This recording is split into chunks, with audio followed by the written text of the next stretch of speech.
Hello, Good everyone. morning. Well, it's Easter Sunday here for us, folks. We are recording even on a holiday. Yeah, and I want to say thanks to everyone who's watching the show and like giving us feedback because it really is rewarding when you do the work and you put it out there and then I'm kind of past, and maybe it's my midlife stage. I'm kind of past like worrying about what people think, but when they say they liked it or that they looked for an episode, that excites me. Like I had It's someone fun. say, I haven't watched them all, but I'm really watching the one about dating younger men over and over again. And I'm like, okay, I don't know how what we said couldn't be memorized in the first roundabout, but all right, That's fun. views. That's Yeah. funny. Yeah, no, it's been fun. I think we're learning as we're doing it, which is great. It's fun getting data and it's fun looking up stuff and it's fun just being spontaneous too. All of it. So Yeah. So yeah, today's topic yeah, we're is doing friendship. So midlife, the friendship reckoning.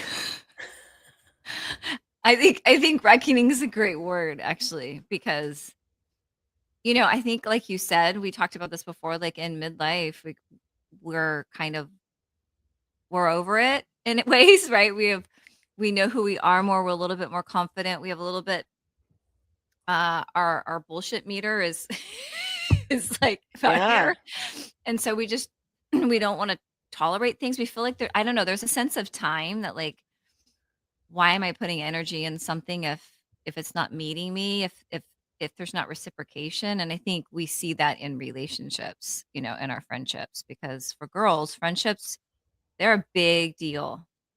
They're a big deal. This is how we navigate and get through life. It's our tribe. I mean, I think that most people need friendships to get through life, and I think guys really need them as well. I've noticed a pattern with my friends that are married that their partners don't most of them, I mean, some do, but most of them don't reach out to, like, connect with their guy friends. Um, Yeah. I'll set up meet like, I invited Kevin's best man and his wife over for the holiday, and but I think if you really look at it, the last 10 times they've come over, it's because I set it up, and Yeah. I don't know if I do that consciously. I think there our boys get along too, so that's part of the reason, but I talk to my friends every day. Like I've enjoyed working on the podcast with you because we get that time before we were recording and we Mhm. connect, and we didn't do that consistently before because Mhm. of the distance and because And just a life, crazy right? life. Yeah. Yeah. But this forces us to connect and it's fulfilling, and then we have something to work on together like it's like a hobby together, but not, it's Well, this has um evolved for us, like, on the phone more, where we were more like in person when I would come down and stuff like that. But I think that kind of beckons to the idea too, is when you've been friends a long time, your relationship evolves, right? Like we have gone through in our friendship, and I think a lot of women can talk about that. When you've been friends for 20 years or more, you're going through losses mhm. of parents, you're going through the birth of your children, you're going through marriages and divorces and massive life events, which that's a huge connection piece that you go through together. You grow together. And your relationships become so valuable because they like remember you when you were 20, you know, and they still love you. They remember when you looked different. Yeah, we look different and though more naive maybe in ways, I don't know.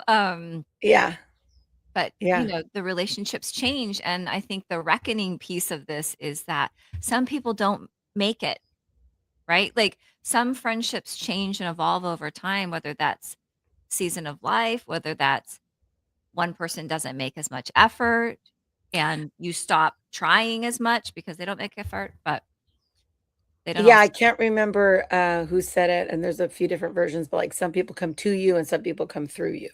Some people stay in your life and some people are there for a season of your life, and And you Mhm. know what's interesting is recently with my mom's 80th birthday, I reached out to like people that knew her when I Mhm. was a kid, longer. Yeah. And so we had it here at the house, and I had probably like 10 or 15 people from my old neighborhood. Um, and it was interesting because those people knew me when I was like in fourth and fifth grade. Mm. Um, Wow. and yeah, so because of that, I was invited to one of their events, and I got to see their parents. Mhm. And it's really interesting because I took my husband, and he got to see my childhood friends and that culture. Mhm. And he was just like, it's so incredible that this man, because their dad was a baker and he had a bakery, and I mean like a bakery from like the old town. It was on the corner of our neighborhood. And all the kids worked it. I worked it when I wanted to hang out with my friends and they were working the bakery. So then I Mhm. was in the bakery because that's the only time we could play when when they were after school, they would take shifts. And so it's just funny that he got to see these people and this man who started with baking bread, and now he's like raised 7 kids, 7 or 8 kids, and all their kids. And it's just amazing because he's met you and your family, those friends, my current friends, and it is pretty amazing to know people that knew you when. Mhm. And then also people that you pray for. Like, I remember our friendship, I told this story before, but, like, I knew I needed a friend like you, and it wasn't that there was anything wrong with the friends that I had, it was just, like, I was looking for, like, this rapport that we have. And Mhm. so, yeah, I do think it's friendships do change.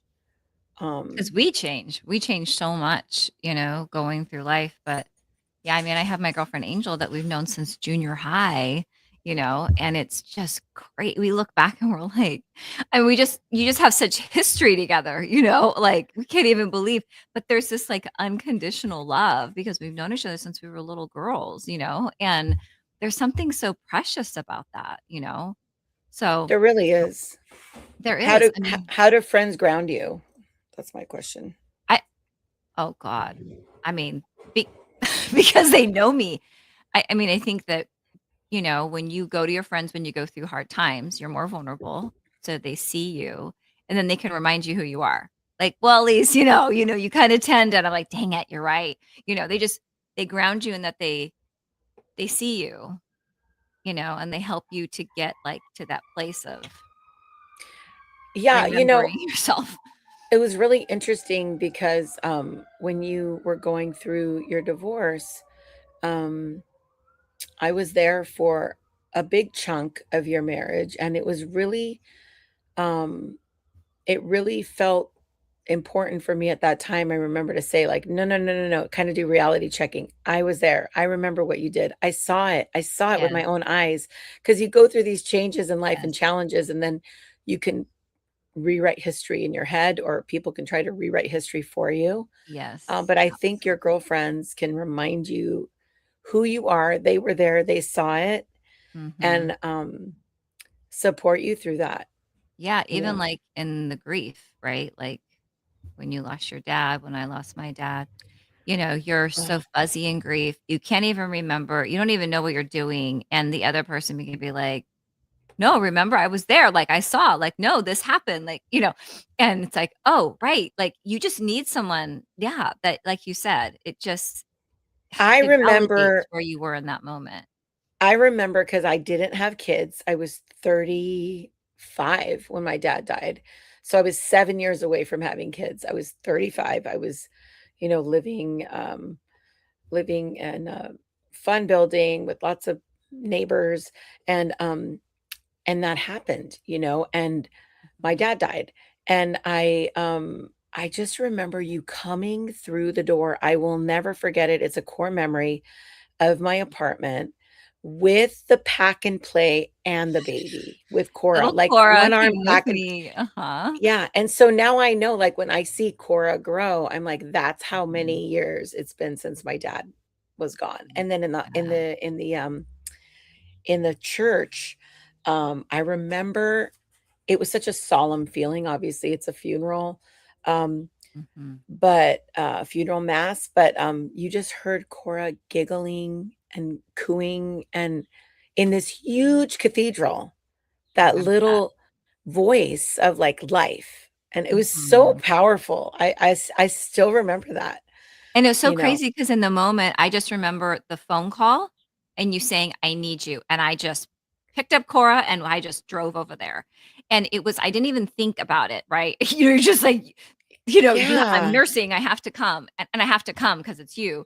But then, like, you show up and you're like, "Oh, dang, I have this little baby and this she's not quiet," and, but I do remember the moment where people were, like, loving on her being there and it helping it in that really moment, but helped.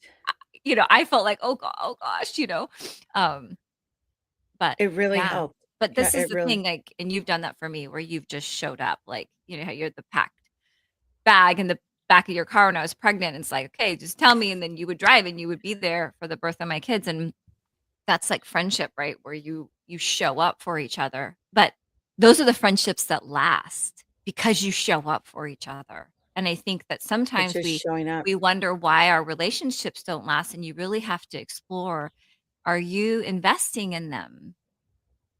I mean, someone just said to me the other day, like, gosh, you work so much, but then when you have your weekends off, you're always with like you're busy. And I said, well, I have wonderful people in my life and I invest Mhm. in them. Like my friends have gotten me through hell in my life and they're important to me and I want to catch up and stay connected. Like that's a lifeline.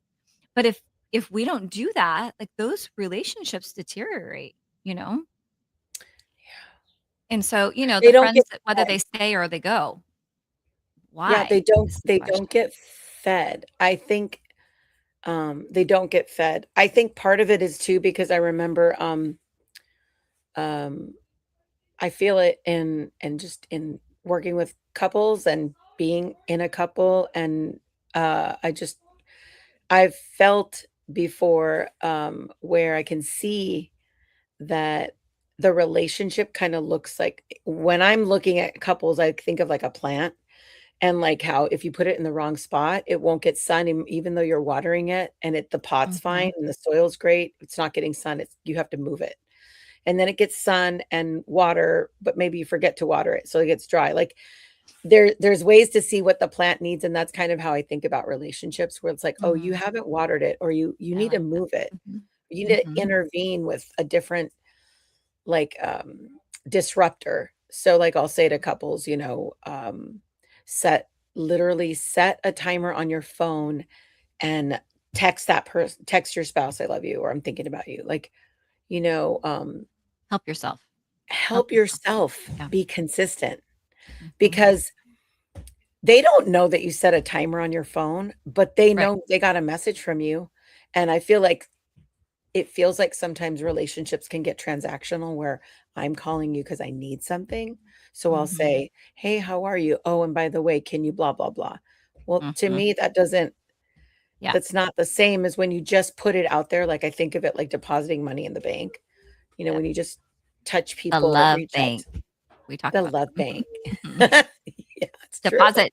You need to deposit because you're gonna withdraw. There's gonna be a point when you're like, "I need my friend for whatever," and if you haven't deposited, right, then you're withdrawing out Ye of nothing. It's costing them something, but You you either gotta have a be making those balance deposits. you either have a Mhm. balance you can withdraw it from, or you're being like a time sucker. I mean, Mhm. genuine. Like, Mhm. it's funny how there's certain relationships where you know that they're reaching out to you and you're like, "Okay, I have it to give or I don't have it to give." But consistently, it's not reciprocal. So Well, yeah. I really try at the in the middle or end of a conversation I'll say, "Okay," no matter what I'm going through, I'll stop and say, "Okay, like, how are you? What's going on with you?" Mhm. Mhm. And people have Intentionally stuff to say. shifting. Yeah, because I think, when that's sharing our lives, right? Like, and if a friend reaches out, you wanna be available to them, and sometimes we can't. I know that, sometimes it is hard. You don't have the time to be I hate it when I don't have the time to actually be present. So sometimes I have to, like, I'll get back to you because I want to be listening, um, And then sometimes that's just challenging if you have somebody that tends to just dump and doesn't give back in the relationship, you know? It yeah. So I think when we talk about friendships not lasting, I think that's a piece of that, is that it stops being reciprocated, right? Like, or you invite, but they don't really ever come to anything. And so you were like, do I hold on to this relationship? Do I not hold on to it? Like, it feels like Yeah. it's not really mutual, but I keep inviting them. Why do I keep doing that? Am I holding on to something I don't need? And I'm finding as I'm listening to people, they're just saying, I'm just kind of over it. Like, I don't, the people I have are Midlife. good. Yeah. Yeah. Yeah. They're just We're kind of done. like, yeah. Yeah. And you know what? Sometimes when you have a clearing in your life like that, it's because Mhm. there's space and you can decide how you want to use that space, whether it's further develop your adult children relationships, whether it's you do that hobby you haven't done in forever. And through that, maybe you meet new people. Who knows what you do with the space, but the space isn't bad. It leaves room for creativity, leaves room for something else in your life. Why try to keep alive something that's clearly not, unless Yeah. you're feeding every single day? Yeah. I don't find value in that. We were trying to do a little herb garden, and I can't plant from seeds. I can plant from like a little plant. Seedling. I can grow Mhm, that. Is mhm. that what it's called? The seedling? Seedling. Mhm. Yeah. But when it's just a seed, I'm like, oh, that's a stretch. Um, so a friend brought over some of that for my son, and I kept trying to water it, and he never watered it. And sure enough, like now half of them gone. And Mhm. finally I looked, and like the whole thing was just dumped in the trash, but they kept the container. Like we all just kind of gave up. We knew it was like done. It didn't Happening. happen. Uh-huh. It's just like that's the visual for me. So like I No, literally just pulled up true. midlife friendships, and it's like they hit differently, deeper, more intentional, Mhm. sometimes more complicated. Yeah. Um, Well, sometimes you have to have those conversations that we don't really like, right? I mean, I had a friend, not gonna name names, and she reached out to me and was just like her feelings were hurt about something, and I had no idea. I was like, "No, that's not from my side, that wasn't at all what was happening." She's like, "Well, I just thought, because I didn't get invited to that thing, and then, I saw pictures online, and then it was like you kinda delayed in your response." Like, she just kinda was interpreting some things, and I was like, "No, that's not truth at all. Like, I love you. I am totally in this friendship with you, and, um, and this is what happened on my end." And we cleared it up, but I was so grateful that she was vulnerable with me, that she yeah, said, "Hey, like, I'm just kinda bummed," you know? And so we cleared it up, and it's fine. But, like, if you don't have those conversations, resentment builds up, you pull away, you distance, you create a story in your head, and then that friendship can be gone over something that's not even real, you know? So I think, you have to evaluate if the friendship is important to you enough and you're frustrated in it, have the dumb conversation. Then if it doesn't work, it doesn't work. But at least you've had that renegotiating if that's what needs to happen, by saying like, you're upset about this or this hurt your feelings. Like, let's be adults in our relationships and let's like do the hard work so that you have the meaningful, right? Because they're gems, our friends. yeah. Um, a What are you bunch thinking? Your face. a, What? a bunch of relationships pop into my head when you're talking about that. Mhm. Um, so, um, so, he's not gonna stop saying mom, like they're coming in. I don't know what to do. I think I can edit it. That's okay. She's just talking about her kids Yeah, yeah. are No, I think talking we in the gotta background. stop, and I can just move, and then we can, like, resume because they're literally coming and saying, I need something," and they're not reading my verbal cues or anything. So, Mhm. I can edit it. I'm gonna stop it and then send you Okay. another link, and then yeah. Alright, Okay. sounds good. Okay.